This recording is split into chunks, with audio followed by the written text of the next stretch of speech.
Assalamualaikum warahmatullahi wabarakatuh.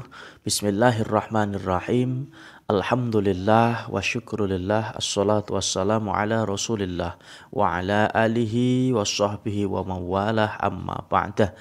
Sahabat santri RB, apa kabarnya hari ini? Sudah siap untuk belajar ngaji lagi, belajar memahami tata cara membaca Al-Quran dengan menggunakan tajwid. Nah, untuk pertemuan kali ini saya menggunakan buku metode belajar baca tulis Al-Quran yang biasa dipakai di Pondok Pesantren Minhajul Thulab Indonesia.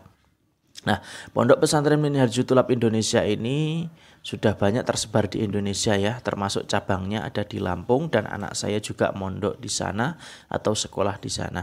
Yang kita pakai kali ini yaitu bukunya yang biasa disebut dengan Bituko.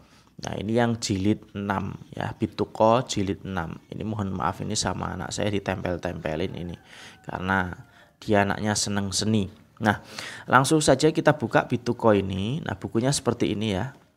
Bukunya seperti ini disusun oleh Kiai Haji Toha Muntaha Al-Manan dan tim Tafhimul Quran Yayasan Pondok Pesantren Minhajul Thulab Wai Jepara Lampung. Nah, selanjutnya di halaman paling depan di cover dalam ini tulisan seperti ini sama dengan yang depan, cuman bedanya dia tidak berwarna yaitu hitam putih.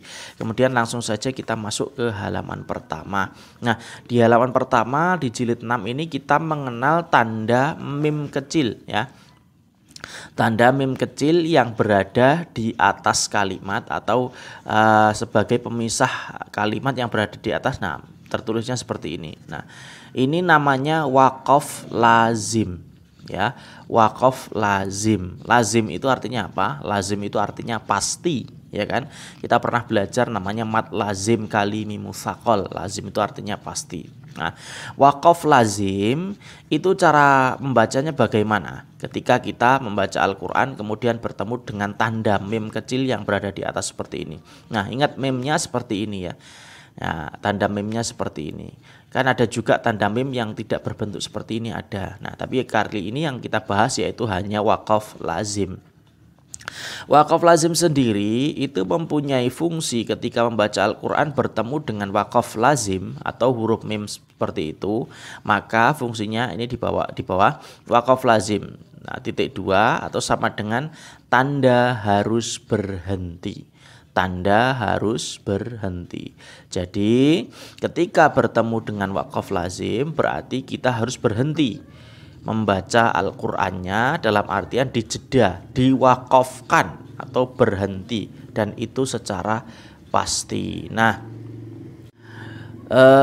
waqaf lazim sendiri ini banyak ya di dalam Al-Quran. Yang jelas diperhatikan saja ketika bertemu dengan waqaf lazim atau huruf mim kecil yang berada di atas seperti itu, maka dia wajib berhenti. Berhentinya seperti apa?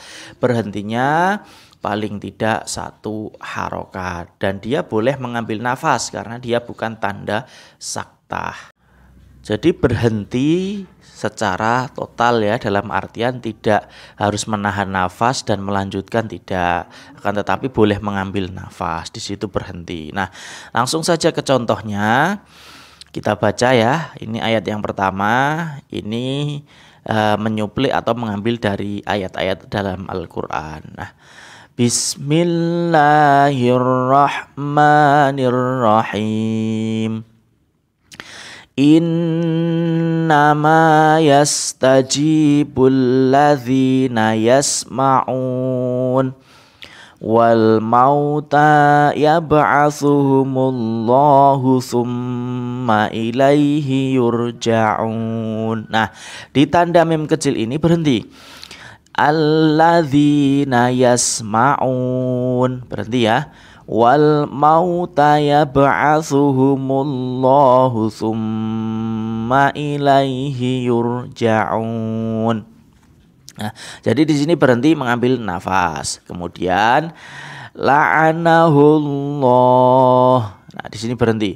La'anahullah wa qala la'at yattakhidhanna min ibadika nasibam mafruḍa. Nah, jadi di tanda mim ini pasti berhenti karena ini waqaf lazim. Kemudian yang paling bawah di sini kita baca ini di surat Yasin ya. Wadrib lahum mathalan ashabal qaryah. Nah, berhenti ya di waqaf lazimnya. Idh ja'ahal mursalun. Nah, jadi seperti itu. Yang perlu diingat, waqaf lazim atau tanda mim seperti ini, tanda harus berhenti. Di dalam Al-Quran ada banyak ya. Dilihat ya, bentuknya seperti ini, cara bacanya wajib atau tanda harus berhenti ya. Jadi itu pertemuan kita kali ini hanya membahas waqaf lazim. Kita bahas sedikit-sedikit biar nanti ketika praktek kita tidak bingung. Kita tahu bagaimana cara membacanya dan kepastian itu berhenti atau terus atau ambil napas atau tidak. Nah, di situ nanti kita akan tahu. Nah, yang jelas untuk waqaf lazim itu adalah harus berhenti. Terima kasih. Wallahu a'lam. Assalamualaikum warahmatullahi wabarakatuh.